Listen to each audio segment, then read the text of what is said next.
What's up, everybody? Hey. And welcome back to the channel. Today it's my turn to talk about my favorite Halloween spooky movie and the snacks that I like to eat with it. Ooh, baby, more snack food. I'm in. Movies and snacks. Now, I went all out in the snack department because you all know I like to eat, so... Yeah, we'll keep the snacks, right? You're next level. But before we bring the snacks out, my favorite Halloween spooky time movie is Paranormal Activity. Ooh, that's a good one. There's a whole bunch of them.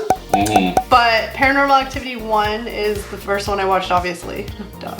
And so that one is my favorite, but I like 1, 2, and 3. So Paranormal Activity, the first one came out in 2007, and an interesting little fact before I go into the movie is that it was only made for $15,000. That's it for a full feature? $15,000. Then I think it was Paramount bought it, and they spent another $200,000 or $300,000 to do an alternate ending to what originally was there. But then the movie made like over $100 million. And according to Wikipedia, I think it's the biggest profit movie there is because it was so low budget compared to what it made. Yeah, it kind of reminds me of Blair Witch, right? A low budget horror movie that made a ton of money. Mm-hmm. Absolutely. For anybody out there who hasn't seen Paranormal Activity, what's it about? Paranormal Activity is in the year 2006. A young couple moves into a new house. They are starting their life together. They move into a new house. The girlfriend's had some weird things happen to her, so the boyfriend decides he's gonna film everything so that he can hopefully catch something on camera. She's really scared. He's disinterested and kind of takes it as a joke. I know. No joke. Not cool, Worst guys. thing you can do in one of these movies. Not cool, guys. Don't underestimate the ghosts. So the whole movie is about a month of time where things progressively start happening, and then the conclusion is that it's no joke for him no more. Oh, it ends in scary results. It ends in scary results. All right, but so that's the movie in a nutshell. Yeah. What's your favorite snack? The more important question, yes. Yeah, what's the while food? watching this I thing? talked all about the snacks and I forgot to even bring them out. Yeah. I got 3, guys. Can I bring them out? Yeah. All right, so first snack. Reese's Pieces. Oh, these are good. I've been eating these forever. These are my favorite. I like anything peanut butter Reese based, so these remind me of Smarties, but they're better. No way. But I got each of you one. Thank you. Oh, right, it's my own box. So I have the sweet part. Now I need the sour part. Nothing's more sour than Sour Patch Kids. Sour Patch Kids. And look at this, we each get our own pack. That's right. Look how small these things are. What's there, like 2 kids in a pack? I will eat these until my tongue burns. Bleeds? And last but not least, we have the salty. I've been called salty before. Smart food, white cheddar. Woohoo! Oh, I love the white Popcorn. cheddar. So before we get further into the discussion, let me pour everybody a little bowl of this, and then we can enjoy our snack. Bowls. So let's take a look here. White cheddar This is Smart the white Food. cheddar Smart Food. The Sour Patch Kids. Let's see if I can open it. Okay. Ooh, blue. That's my. Ooh, lots of blue. That's my favorite. Really? I love the red and the orange.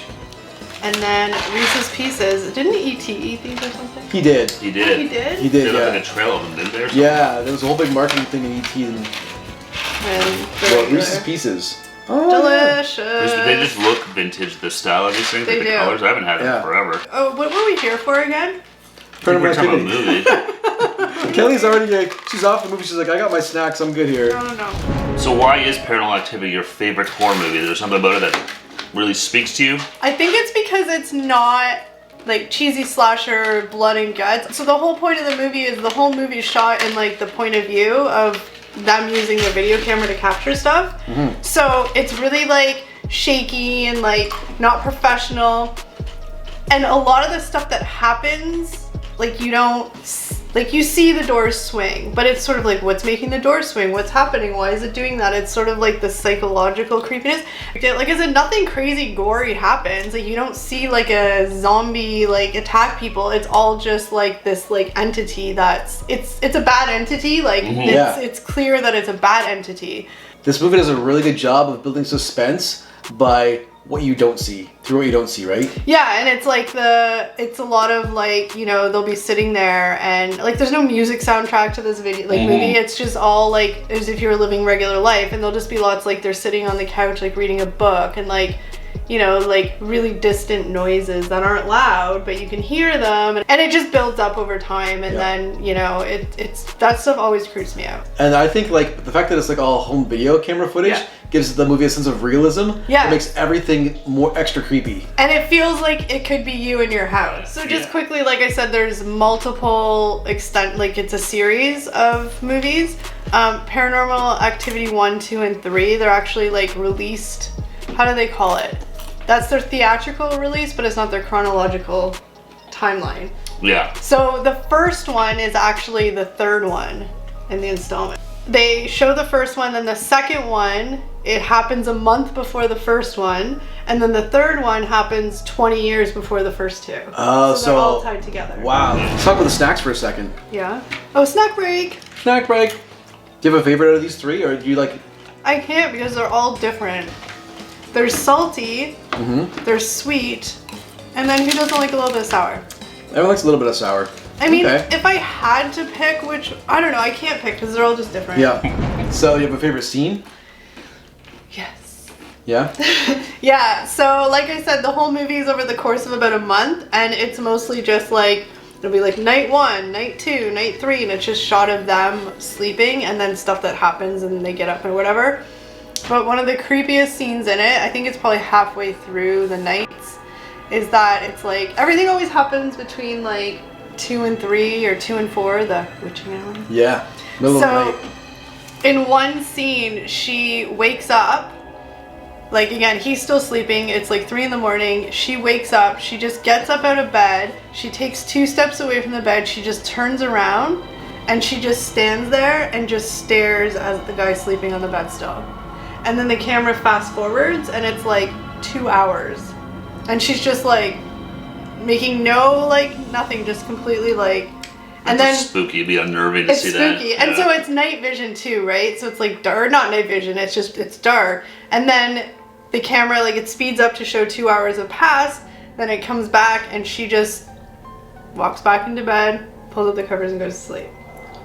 So yeah, that was creepy. Seeing something like that happens when you're sleeping is really creepy because when you're asleep, you're totally vulnerable. And you don't, like, it's like you just don't, like, you don't remember when you sleep. You just know you wake up and you've slept all night. Yeah. So, like, to have that happen, and then if you, like, you watch, because he watched the footage the next day. That would be the creepy thing, watching that footage, being like, what the hell was that? And then trying to go to sleep the next night, it'd be like, I wouldn't sleep at all, I don't think. Is she trying to kill me or something? Or what's going on here? Like, I wouldn't be going back to sleep in that bed with her the next day. Like, I don't know. What? I'd be tying her up or something. Yeah. No, if I saw that on video, I'd be like, girl, we're done. I'm moving out. Yeah, I'm out of here. See ya. Yeah. Because that's the thing too, right? Is they call him like a paranormal investigator, and he says to them like, this thing's gonna follow you wherever you go. So that was another. Because he's like, let's leave the house, and he's like, doesn't matter. Yeah, he's like, it doesn't matter. It's a demon. It's not a ghost haunting this house. It's haunting you or her specifically. So they did a good job. Creepy. They did a good job explaining that, because everybody's natural reaction would be, watching this movie, be like, why wouldn't you just leave? Like, what are you doing? So like Steve said, they call in a paranormal guy. He interviews her. And then he says, he's like, it's not a ghost, it's a demon, basically, for lack of a better word. And he's like, and ghosts will stay where they are, but demons follow the person because they want something from that person for whatever reason. They're attached to the person, not the house. Yeah. That'd be. Imagine that conversation. It's not a haunted house at that point, it's a haunted person. Yeah, it's like you thought if you were your house is haunted. No, it's even worse than that. And that's an important. You're haunted. What? And that's So basically, he's like, I can't help you because I deal with like ghosts and loved ones and talking to them, and so then they freak out and they try and reach this other guy who deals with demons, but he's conveniently in Germany. Whenever you need a demonologist, they're always out of town. And so then they're like, okay, whatever. And then a couple more days go by, it gets crazier. They call that first guy back, like desperate, like begging him, like, help us, help us, help us. He walks in the door and he's like, yeah, bye. Bye, girl. Bye. It's like, bye, girl. He walks bye, in. He walks in and he's like, I can't help you, and whatever is here is really pissed off that I'm here. So he leaves, and she's like crying and like begging, like, help, help, help. And yeah, so if you haven't already seen it, just skip ahead a minute, and spoiler alert, we'll put big spoilers. We're about to talk about the ending. So the ending, again, is very simple and very like, but it's creepy AF. So obviously we know that probably somebody's gonna die, or both of them are gonna die. A movie Shocking. dies? So on the very last night, she's possessed at this point. He doesn't really know it. She gets up in the middle of the night. She goes downstairs. The shots of the whole entire scene is just the shot of the bedroom on the bed. She goes downstairs. She screams this like horrible scream. He jumps up, runs downstairs. So then you hear noises. Then it goes dead quiet. Again, same shot in the bedroom, and all of a sudden coming because the stairs were at the bedroom door. Then you see this big like, and something gets thrown at the camera, which is his dead body. You don't really see it, but and then once it's thrown at the camera and he falls, she's standing in the doorway with blood all over her in like that trance, that like not saying anything, just motionless, no expression. She walks towards the body that's on the ground right underneath the camera, and she kind of like goes down, and then she like looks up at the camera and she's like and then it like ends. A demon face. And then the little creepy dialogue at the end, it says his body was found a couple days later.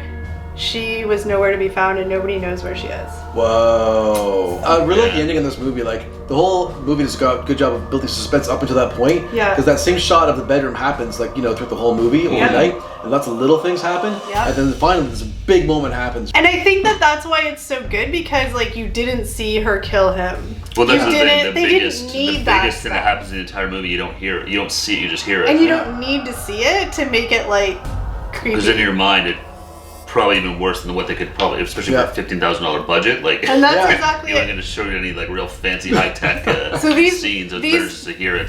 And up until that last moment where you see her walking towards the camera, you don't know if she's dead, if he's dead. Both of them are dead. Because all you hear is footsteps. It's silent after the scream stop. You hear footsteps coming up the stairs, and you don't see anything. You're like, who's coming up the stairs? Is it him? Is it her? Is it the ghost? Right? You don't know. And then, boom, the body hits the camera, and you see it's her who's left. So, fun fact, how many endings does this movie have? I know there's alternate endings because they had their own ending that they wrote, and then Paramount, I'm pretty sure it's Paramount, I'm sorry if it's not, but one of the movie companies bought it and they paid for a different ending. So I think there's like 3 or 4, and like there's different ones of it. I know you guys had read some of the different endings, so what do you say, one that you heard? Sure. So one of the alternate endings I heard they had actually shot was after she kills her boyfriend, she comes up back to the bedroom and she sits in the rocking chair, and it does that fast forward thing where she just rocks in the chair for a while, and then it stops the fast forward. You can hear her friend calling her over the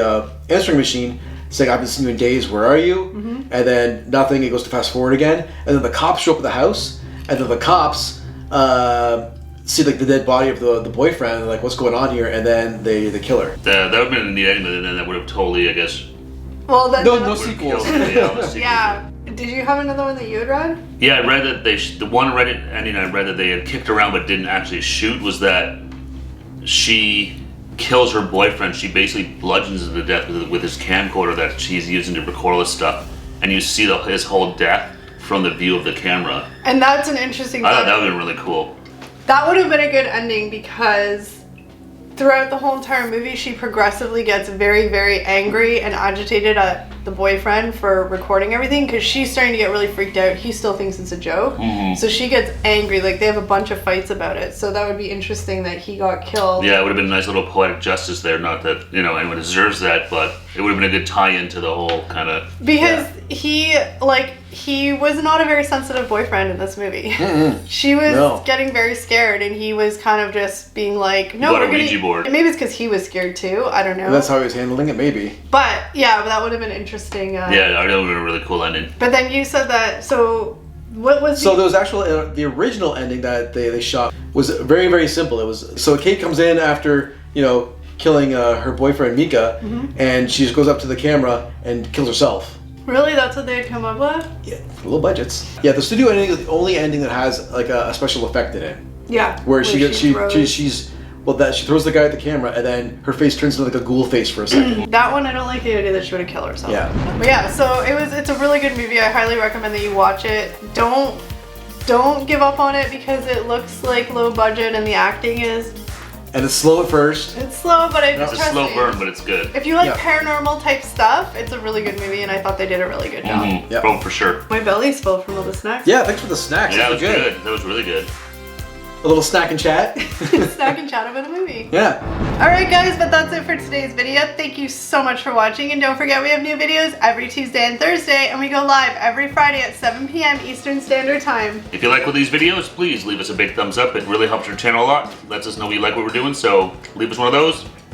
Hit that bell down below for notifications of missing future uploads, and please subscribe. Comment down below if you've seen any of the Paranormal Activity movies. What do you think? Let us know in the comments down below. Did they scare you? Let us know. What about my snack? Oh yeah, and if you've tried Reese's Pieces, Sour Patch Kids, or Smart Food Cheddar, White Cheddar, let us know in the comments what you think down below.